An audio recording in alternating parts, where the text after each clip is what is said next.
മോഹൻലാലിന്റെ സിനിമകൾക്കു പിന്നിൽ ഒരു ലോബി പ്രവർത്തിക്കുന്നുണ്ടെന്ന് ചിലരെങ്കിലും ആക്ഷേപിച്ചിട്ടുണ്ട്. പ്രിയദർശനും സുരേഷ് കുമാറും എം.ജി. ശ്രീകുമാറും മണിയൻ പിള്ള രാജുവും തിരുവനന്തപുരം കേന്ദ്രീകരിച്ചുള്ള ആ ലോബിയിലെ പ്രധാനികളാണെന്നുമാണ് ആക്ഷേപം. സൂപ്പർ ഹിറ്റായ തുടരും സിനിമയിൽ എം.ജി. ശ്രീകുമാറിന്റെ ഗാനമുണ്ട്. മണിയൻ പിള്ളക്കും സുരേഷ് കുമാറിനും ഓരോ റോളും ഉണ്ട്. രോഗബാധിതനായി ചികിത്സയിലായിരുന്നു എങ്കിലും മണിയൻ പിള്ളയ്ക്ക് പ്രധാന റോൾ തന്നെ നൽകിയിട്ടുണ്ട്.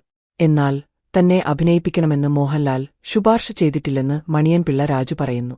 എന്നും ഫോൺ വിളിക്കുകയും മെസ്സേജ് അയക്കുകയും ചെയ്യുന്ന സൗഹൃദമാണ് മോഹൻലാലുമായി തനിക്ക്. എന്നാൽ ലാലുമായി ഒരു സിനിമ ഒരുമിച്ച് ചെയ്തിട്ട് 10 വർഷമായി.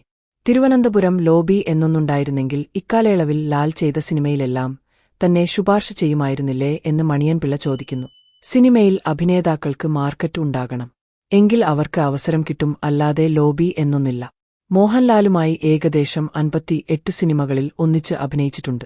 അതിൽ 2-3 ഒഴികെയുള്ള എല്ലാ സിനിമകളും 100-50 ദിവസം തിയേറ്ററിൽ ഓടിയിട്ടുണ്ട് എന്നും മണിയൻ പിള്ള രാജു പറഞ്ഞു. ഇത് കഴിയിറക്കാൻ ഞാൻ എത്ര രൂപ വാങ്ങിക്കണം? കമന്ന് കിടന്നാ ചവിട്ടി തിരുമ. നീ തിരുമിയാ മതി, ഞാൻ ചവിട്ടി തരാം. ഈ വാർത്ത ഇഷ്ടമായാൽ ലൈക്ക് ചെയ്യൂ, ഷെയർ ചെയ്യൂ. നിങ്ങളുടെ അഭിപ്രായം കമന്റായി രേഖപ്പെടുത്തൂ.